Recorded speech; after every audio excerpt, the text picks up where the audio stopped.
legendary interviews upon legendary interviews upon legendary interviews. The boy Vic XL, riding dirty raw, up close and personal with the movers and shakers. I am honored and blessed to be hanging out with my guy. Yes, sir. Southside representative. Southside, you already know what it is. Big A Prado. What's going on, guy? What's good, man? Yeah, all right, everything cool? Man, you know, trying to stay corona-free, you know, been sitting back enjoying these festivities of this presidential election. And other than that, you know, man, just trying to get old gracefully. I can dig it, bro. I'm happy to see you still going, though. No doubt. I mean, speaking of being happy to see someone going, I'm going to go back to letting you tell everybody where you from, everybody who don't know. But, bro, EMB is Atlanta hip-hop history. For sure, for sure. So we don't, you know what? I'm jumping ahead of myself because people like, I don't know Big A. Let the people know where Big A is from, how you came up in this game. What made you even want to be an MC? All right, man. Big A Prado from the Southside of Atlanta.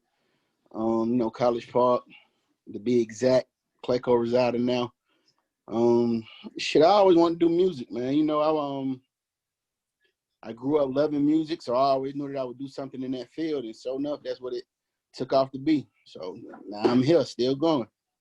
I know, but it had to be a defining moment. Hell, I wanted to do goddamn music, but shit, I couldn't.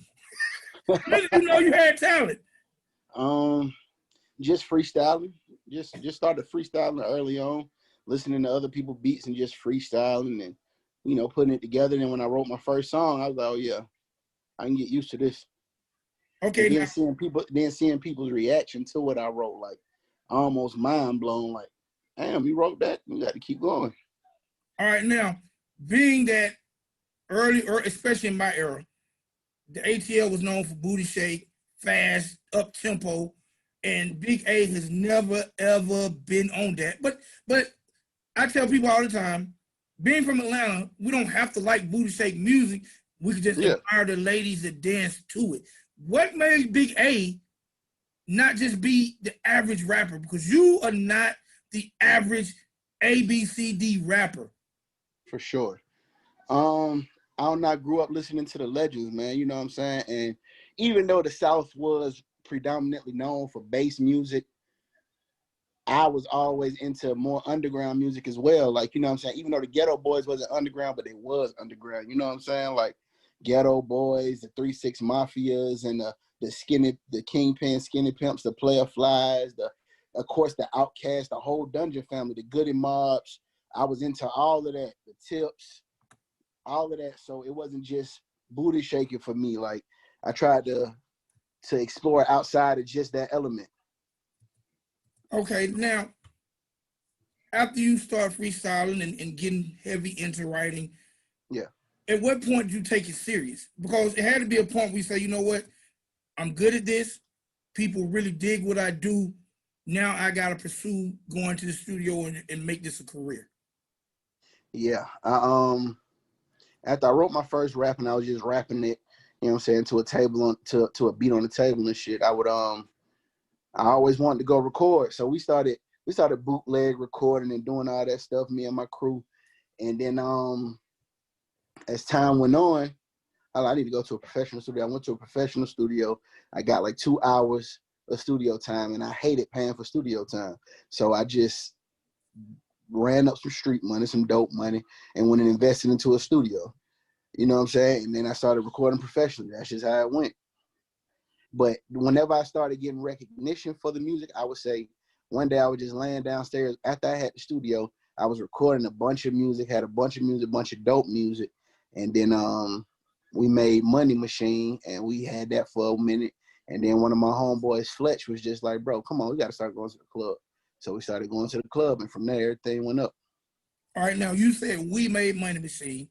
I already mentioned EMB. Yeah. Tell people a little brief history of EMB, because I once heard that you guys affiliated with Nick Cannon when he first started his label deal, and talk a little bit about that situation. All right, so EMB, Embassy Music Board, that was me, Manolo Prado, Baby Doe, and my boy KO the Kid. We At first, I was a solo artist. We never had plans on being a group, but when we did Money Machine and we started performing it, everybody considered us a group. So I'm with whatever gonna win. You know what I'm saying? It ain't a race to success with me and my family. It's a whoever get on, and we gonna get there. So being that they thought we was a group, we ran with it. And after we ran with it, man, so many people started approaching us about doing certain things, and then we met a manager. The manager took us a lot of places, and you know that's history. Can't never forget that. That's Atlanta history for real. All right, now what was the situation with Nick Cannon? Nick Cannon had saw us at a performance that he did down here. I'm sorry. Nick Cannon had saw us at a performance that he did down here. We wasn't performing.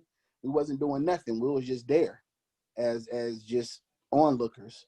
And he saw us and he just approached us like, what y'all do? You know what I'm saying? Like, we do music. He was like, look, man, I want to meet with y'all. He never heard none of our music, no nothing. He was just, I want to meet with y'all. Y'all got an interesting look because, you know, we made our own clothes and everything, so we stuck out. So he was like, y'all got an interesting look. I believe I can do something with y'all. So we went to the studio and he had us doing some stuff like for Axe Spray and, you know, certain endorsement deals that he had. And at the time, he was only interested in me, honestly, to be a solo artist. And then the group come along. You know what I'm saying? But, you know, we talked it over with our manager and the group. And, you know, at that time, they wasn't feeling it. The group wasn't feeling it. And I'm such a team player that I was like, all right, well, fuck it then. We ain't doing it. You know what I'm saying? And so that's how that went. And that was basically that with Nick Cannon. We kind of just parted ways after that. Okay. Now you mentioned members of the group. Manolo is actually your real blood brother, correct? Yeah, for sure. Same mom, same dad. All right. Now, and you also mentioned the fashion. Talk a little bit about how you guys are so deep into the fashion. I see Manolo blogs all the time. Yeah. He's out challenging guys with his tennis Yeah. collection, and you know, tell me, how did y'all get so deep into fashion? Because when people see Big A, they're not just going to see a big handsome rapper. No, Yeah. you come along with the whole package, jewels, gear, everything. Like, how did y'all get so embedded into the fashion side of things? That was always Manolo's original love. You know what I'm saying? We always took fashion seriously because we believe that, you know what I'm saying, your talent gotta match your look, or your look gotta match your talent. You can be dope as you want to be, but if you don't look like what you promote, and ain't nobody gonna pay attention to you. You know what I'm saying? I believe that the way you carry yourself makes people wanna get to know who you are. You know what I'm saying? If you rapping about this and that and you look like nothing, how people supposed to take you seriously? You know what I'm saying? So Manolo always loved fashion, and then he got deep into the fashion game. We learned how to sew, so we used to sew our own clothes. It was just a lot, man. It was just a lot. Okay. At this point in the game, Coach, you're how many years in? And I don't, not get into your age, but how many years are you in? 10 plus for sure. Okay. In 10 plus years, what do you feel like the most valuable lessons you've learned? Never stop. So if you were 60, you'll still be going? I would definitely be ghostwriting still, for sure. And of course, making it for myself just because I love it. Top. I love it. So of course I would still be doing it just for my own going. You know what I'm saying? I wouldn't too much know if I would still be putting out music, but I know for sure I'll still be in the music industry. No doubt. All right, so you mentioned ghostwriting, and you Yeah. are an award-winning writer. Yes. Can you speak on some of the people you've actually written for? Yeah, I can. You gotta lift the door a little bit to open. Yeah, damn, I keep doing that. My fault. Well, the biggest that I wrote for was J-Lo. You know what I'm saying? Everybody else after that is kind of just like, how do you get bigger than J-Lo? You know what I'm saying? Right. And Cardi B and Khaled was on the song as well. So of course that means it's up and out of here. But I done wrote for a lot of Atlanta artists, you know, Jock, Zoe, Hamilton Park, which is an R&B group. I wrote for them. I've written for a lot of people, man. I don't even know I need to make a list of people I wrote for, because every time people ask me, I kind of get lost because I be trying to think about it on the spot. But I've written for a lot of people. You know what I'm saying? But the J-Lo joint is the one that won me the awards and the accolades and everything. All right. How do one get found as a writer? I've always wondered, how do rappers How do you submit lyrics? Like I know how R&B artists or writers submit songs, but as a MC, how do you actually submit lyrics, or how do people find that you are a dope ass ghostwriter? And it's all about who you know, honestly. I can't lie to you. It's all about who you know, who you can get in the room with. You know what I'm saying? That's the best way I can explain it, man. It's with that ghostwriting, man, it's literally, oh, I know this producer that work with these people. Bet. I told him about you. I bet we setting up a writing this. Like I don't really care for writing camps, but I do writing camps as well. And that's just that. But it's all about who you know, man. Who can get you in the room with certain people, who can get your music heard by certain people. Because the one thing that I dislike about ghostwriting, I really don't care for the A&Rs, because they feel like they have the power to decide what the artist gets to hear. You know what I'm saying? I believe that if we write it for them, play it for them, because you don't know what they're going to like. You know what I'm saying? So for you to be playing the middleman and trying to be power hungry and saying, I don't think they're going to like that, you don't know that. You don't know that. A lot of these A&Rs don't even listen to the artist's music that they are setting up the writing camps for. You see what I'm saying? So, but that's the best way I can say to anybody that's up and coming in the writing world or want to be a ghostwriter, man. It's all about who you know. And you got to be dope, because for people to take a chance on you, you got to be dope, man. You know what I'm saying? People putting their reputation on the line for you to be in bigger places that you can imagine going. All right. Do you feel, and this is a question that's asked in hip hop a lot, do you feel an artist can be a top 10 MC and have a ghostwriter? No, of course I don't. I mean, top 10 artists, see, it'd be different. It'd be different with that type of stuff. It's like a top 10 artist. Boom. Hold on. Okay. A top 10 artist. It's differences. You can't be a top 10 MC and have a ghostwriter. Of course not. You can't be a dope lyricist and don't write your own lyrics. That don't even make sense. You know what I'm saying? But I do believe you could be a top 10 artist, because numbers decide who's the top 10 artist, not numbers decide who's the top 10 artist, not your talent. You see what I'm saying? So I believe that as a hip hop artist, no, you can't be a top 5 dead or alive, top 10 beginning to end if you got a ghostwriter. Now, if somebody writing your hooks, you know what I'm saying, help you with a hook or something, I don't frown upon that, because one line can take you the rest of the way. You know what I'm saying? That's cool. But your verses, you can't do that, man. You just can't do that. That's not how I feel. Okay. Why? I ain't gonna say why, but in your 10 plus year journey, yeah, you have maintained representing the South Side. And yeah. I see people move to Atlanta and then rep Atlanta. I've seen people from one area rep other areas because it might be a more popular area. Why have you stayed 10 toes down when it comes to representing the South Side? Because you got to remain solid in everything you do, man. How you start is how you end. You know what I'm saying? The only thing that's supposed to change is your bank account, not your character. So I'm from where I'm from. You can't change that. You can't change it. You can't lie about that. You know what I'm saying? In music, man, I'm from an era where the background checks are real. Ain't no way you're going to just go to doing something completely different than you started doing. That ain't right. So it's going to forever be Southside. I'm always screaming Southside. All right. Has there ever been a point in time where, because for a long time, people didn't know there was a lot of talent on the South Side. Facts. So do you feel like you had to struggle to get acceptance? Because I'm going to be honest, no matter where you're from in the A, in my opinion, I've told you this for years, Big A is definitely, in my opinion, probably top 10 MC. My God, I appreciate that, man. When it comes bar for bar, creativity, but have you ever been in a situation where you felt like you didn't get the respect you deserve because you're from the South Side? I wouldn't just say because I'm from the South Side, but definitely in situations where I didn't get the respect I deserve. Like a lot of the artists I wrote for, a lot of artists that I write for, they don't care about my artistry. They don't give a damn about it, man.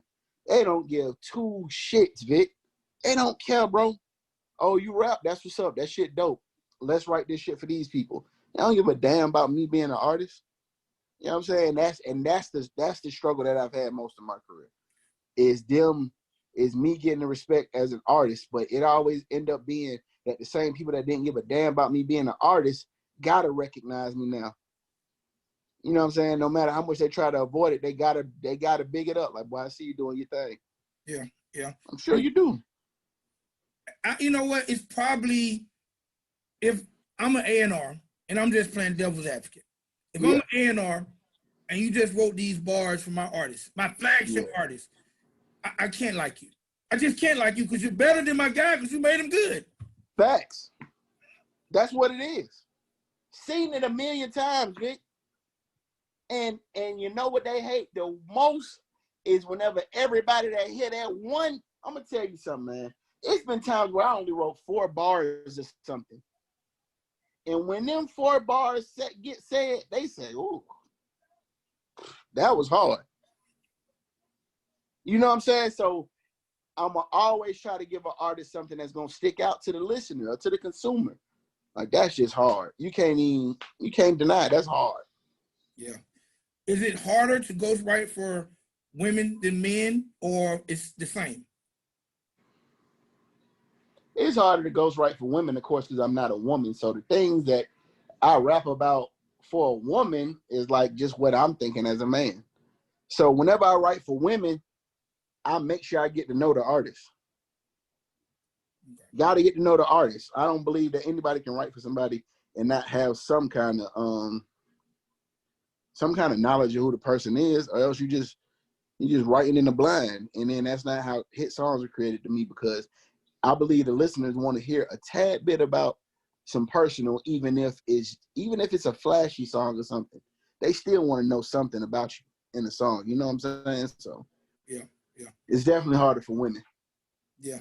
Have you went on to collab with any artists you've ghostwritten for? Or are they probably really scared? I've done songs with Jock for sure. He even put me on the song with Jadakiss and Tiger. So you know what I'm saying? He showed some love with that situation, you know what I'm saying? And people like Social House, which is a group based out of California. They're from Pittsburgh originally. I've done music with them. They love me as an artist, but you know what I'm saying? They're not the ones with the A&R power, but they love me as an artist as well. Right. They just think I'm dope all around. I can dig it. All right, so let's go back to, this is something a lot of people, we're finna teach them now. Okay. Right? We finna talk a little bit about being a big guy and how you remain so fresh as a big guy. Because some big guys don't give a damn. They got plumber crack, the wife beater that look like it's hanging down to the love handles. How have you, matter of fact, I showed my wife one of your videos. You was on the toilet on the video. Yeah. And my wife was like, what word did she use? I can't remember what word she used, but she was impressed at your style, you know, being a big guy. Yeah. How have you remained fresh? Just always knowing what look right on me. That's it, man. And being very attentive to stuff like plumber crack. And you know what I'm saying? Like, man, I ain't gonna lie, man. I see some big dudes that I feel like embarrass my race, because I consider big to be a race. It's like, come on, man. You can't do that. Don't have me going out, because I feel like I'm going out bad when you going out bad, because big people already get stereotyped. So you can't fit the stereotype as a big man, bro. You gotta put it on when you put it on, man. Like I always say, I put that shit on. You gotta put that shit on, Jones. You can't just be out here crack out and goddamn stomach hanging out the bottom of your shirt and your jeans goddamn 54 sizes bigger than you are. You know what I'm saying? Like, one thing about a big person, man, you can't buy no big people clothes out the store and wear them. You gotta get them altered. You got to. In my opinion, you got to. Or else you just look like a bag of sag. Bag of sag. So, do you get all your clothing altered? Yeah. All my pants I get made custom. You know what I'm saying? I can make my pants custom. I can buy pants out the store. I ain't that damn big, but I just choose not to. You know what I'm saying? Just because I know how I want my jeans to fit. I know how I want them to follow my shoes, things of that nature. You know what I'm saying? And a lot of my custom tops, I get my shirts made as well. So have you had anyone ever want you to style them? Yeah, all the time. All the time. I send them to Nolo, but I still end up putting it together. It's just that I don't want to be the person known for clothing. So I send them to Nolo. Even if I'm doing it behind the scenes, I still send them to Nolo. Right, right. Now, let's talk a little bit about, because I stumbled on this record, and we're going back to the South Side of this. Okay. This conglomerate record. Yeah, CEO Khaki, what's up, bro? Tell me about the Conglomerate, how that came about, and man, god damn, it's a million motherfuckers busting on this record. Facts.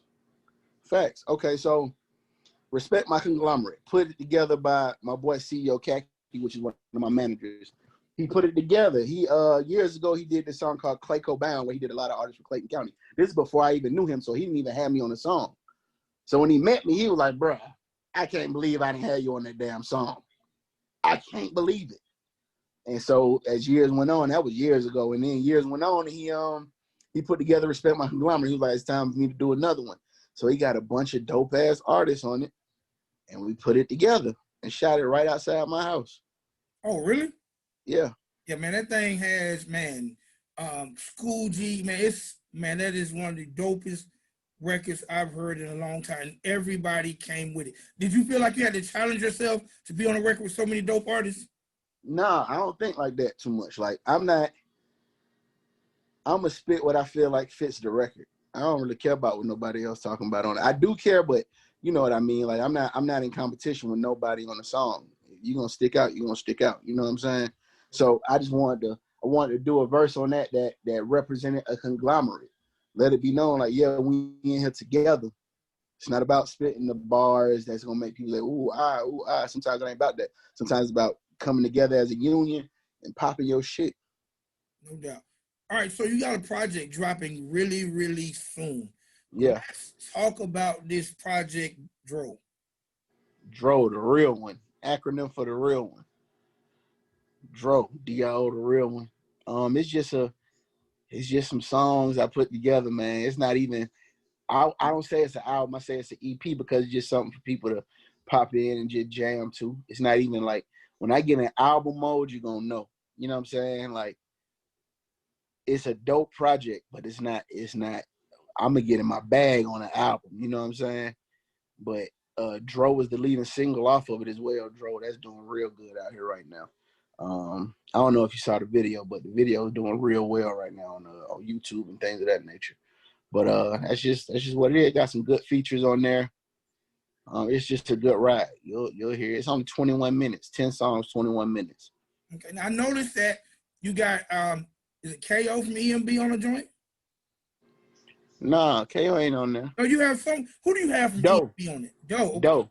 Yeah, Eskimo Doe. How'd that That's come who's about? on there. We still family. We still family. Doe still do music. Doe just dropped Jamaica Hot video.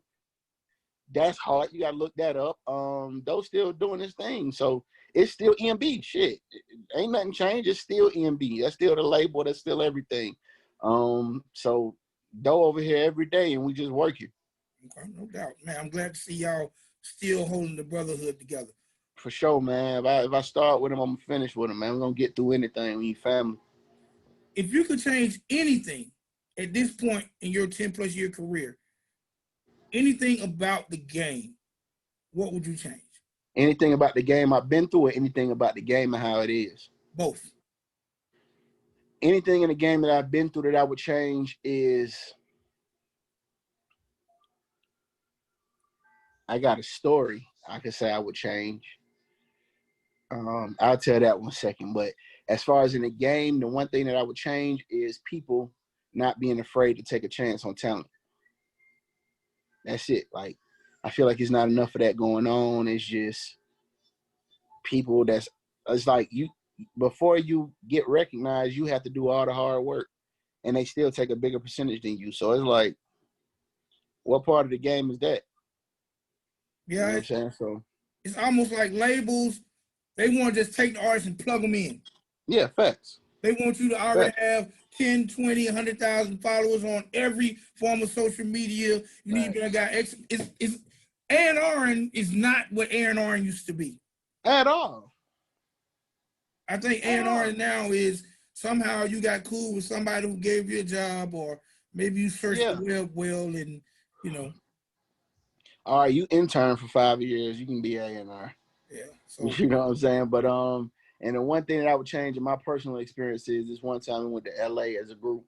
We went to LA and we met with Polo the Don, and we played them our group music. And of course, you know, our group music was more hip hop. It wasn't as Atlanta street as a lot of Atlanta artists was. So he was like, man, the music good, man, but right now that's not what I'm looking for. I'm really looking for an artist out of Atlanta that represents Atlanta in a way like no other. So, and at that time, that was me, because I was always making solo music. And I did a song. I did a few songs. I had a song with Gorilla Zoe at that time. I had a song with that I did a Juvenile song over, and the shit was just hard. And me and Nolo was talking to the rest of the group, and the manager like, bro, this is the opportunity to play Big A music. And they was like, no, that's not what we're here for. So again, that was another situation where I stayed a team player and we didn't play the music for Polo. And I really regret that situation. That was a damn Ralph Tresvant moment. I don't even know what that is. Ralph Tresvant from New Edition. What? I ain't watched the movie. I don't even know the history. Damn it, Big A. I know I need to watch it though, but I know exactly what it gotta be. I know exactly what the situation was if you saying that was one of them. Yeah, because he had music that at the time they really was looking for someone with that Michael voice. Yeah. And they felt he had it, but he was like, nah, I'm rocking with them.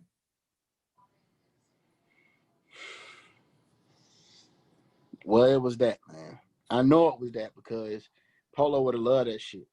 Like, now, in hindsight, he signed Rich Boy, who's from Alabama. This was when he first signed. This is when he first signed Rich Boy. He was looking for Atlanta there. He obviously never found him.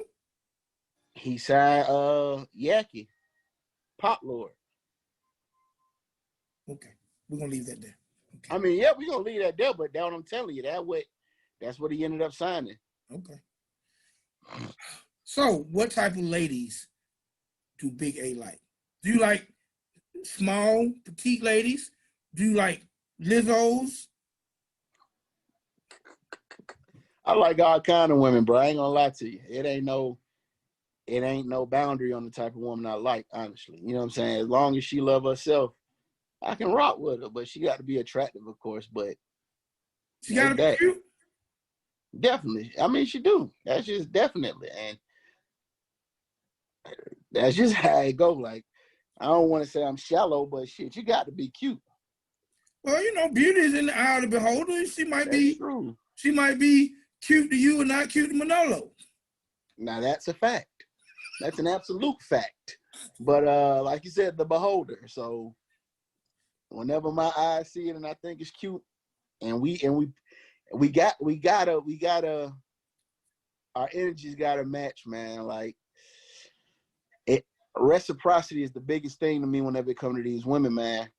Reciprocity is not common nowadays. No.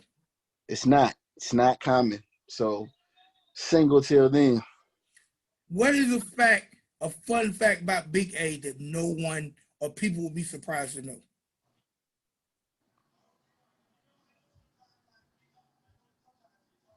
That I can dance my ass off.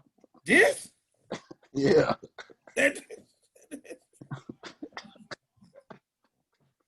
might have it did these folks one time, Vic, in one of these videos. I might have it did these. Hey, man, I'll be watching you. Yeah, that's it. That's just my move right now. That's all I do. Just a little bop, enough little no, yeah. Boy, Big Boy having that rhythm. Yeah, that's it. Hey, man, they say when the women see you can dance, then you know what they think after that. Yeah, that's a fact. Good motion in my ocean. Ain't got nothing to worry about, baby. No doubt, no doubt. But man, I just wanted to chop it up with you. And I want to tell you congratulations for continuing continuing to put out quality product. I have not heard no bullshit. I might hear records I like better than others. I've never heard a record I thought was trash by you. And man, the fact that you are keeping it going, and the fact that I say he got a new project and I'm trying to build, I gotta get him on. For sure. I sure enough appreciate that, man. For real, for real. Nigga, riding dirty radio, goddamn, that's gonna forever be embedded with me. 89.3. I remember all that. Like we used to come up there very late nights and just sit down and chop it up with you, man. So I definitely appreciate y'all, man. For real, for real. Still rocking with me. Your hip hop Mount Rushmore, 5 heads. My guy. I appreciate that, man. No, but I'm saying on yours. Who's going on your mine? Yeah. You being one, you got to put yourself on there. All right, so let me ask you something. Can I put Andre on it even though he was in the group? You know what? I have this argument so many times with people because if you must. But I want to ask this question first. And I love Andre, okay? I love Andre. But this is just my question to people I argue with. Is it fair to put a person on your hip hop Mount Rushmore who has never had 3/16 solo? Is that fair? I mean, that's why I asked. That's why I asked that question every time I get asked who's my top 5. I ask, can I put Andre on there? Because I'm cool with leaving him out. I'm cool because I don't give a damn if he didn't have 3/16. He had 3/16s on ATLians. It's just that big boy rap too. Them folk had long ass songs on that project. So don't get it wrong. He had 3/16s. But he got. I ain't gonna put him on there. But you know he's definitely top 1 on my list. So, boom, we got me on the Mount Rushmore. We got Nas. We got Black Thought from the Roots. We got. I gotta say T.I. T.I. hard, man. I'm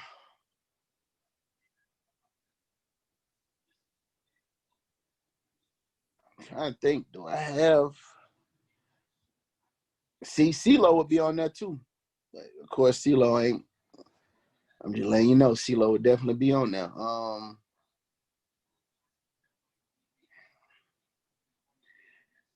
I'm gonna go with Jay. I'm gonna go with Jay-Z. Okay. One more. Go with Jay-Z. Jay, Black Thought, Nas, T.I., me.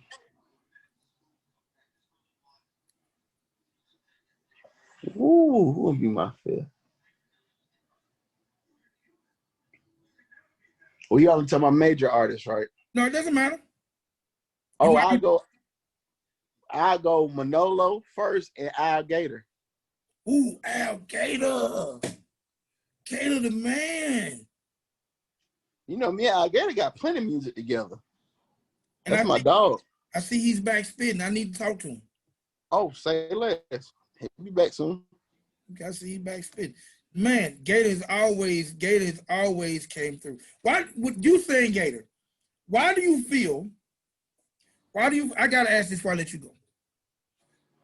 Why are the dopest wordsmiths out the A not signed to majors or haven't been recognized by the world? Like, you are a dope wordsmith. Gator is a dope wordsmith. There are a lot of dope wordsmiths that we have kept underground who represent the A. I don't know. I guess people don't give a damn about you being a wordsmith. They care about other things. I don't even know what they care about, bro. Like, but shit, they don't care about that. So I don't even know how to answer this. I'd be signed. Shit, if I knew the science to it, I'd be signed. Because you can rap about jewelry and somebody else can rap about jewelry. Yeah. But you make me know what that jewelry like, damn near what it feel like bouncing on my chest, how heavy it is. Your words are going to make me feel like I own that jewelry, where another artist who probably has a deal just makes me feel like, okay, I'm going to go buy the shit, put it on, and fuck some hoes. I didn't say Lil Wayne. I'm tripping. I didn't say Lil Wayne. I gotta say Lil Wayne because I ain't gonna lie. Every time I rap and I'm doing like bars, I say, what has Lil Wayne not said? So I gotta say Lil Wayne. Oh, I gotta say Lil Wayne. Lil Wayne for sure. Who would he replace? I don't know who he would replace, but Wayne is in my top for sure. Pause. Yeah, no doubt, no doubt. Okay, Right. but yeah, I don't know though. I don't know the answer to that question, man. But we definitely deserve the recognition, bro, and it's coming soon. Do you feel like some of the artists who get the attention and recognition first kind of ruin it? Yeah, I think that they can because you have the world at your fingertips, and what comes out of your mouth makes them think about the rest of the people where you're from. You see what I'm saying? So it's like, that what Atlanta talking about?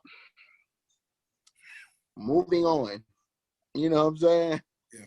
Like, so yeah, I think it do kill it. All right, sir. Again, let the people know about the project, when it's coming out, how they can get their ears on it. All right, man. It'll be out 11/11/2020. It's dropping at 3:24 p.m., which is my birthday. That's my birthday numbers, 3:24. And it'll be on all streaming platforms. You can go pre-save it now on Spotify, iTunes. Just lock in with me, man. Check me out. I won't be disappointed for sure, for sure. All right, sir. Again, salute to you for always upholding that Southern, the mantle, because you definitely upheld it. And I've always said, if I had a label in A&R Power, you'd be one of the first people I signed. My guy, I appreciate that. For real, for real. Blessings to you, man. Shout out my boy Jay Prez, too. All right, man. Enjoy the rest of your night, sir. All right, man. I appreciate you, bro. Be safe, man. Say bless.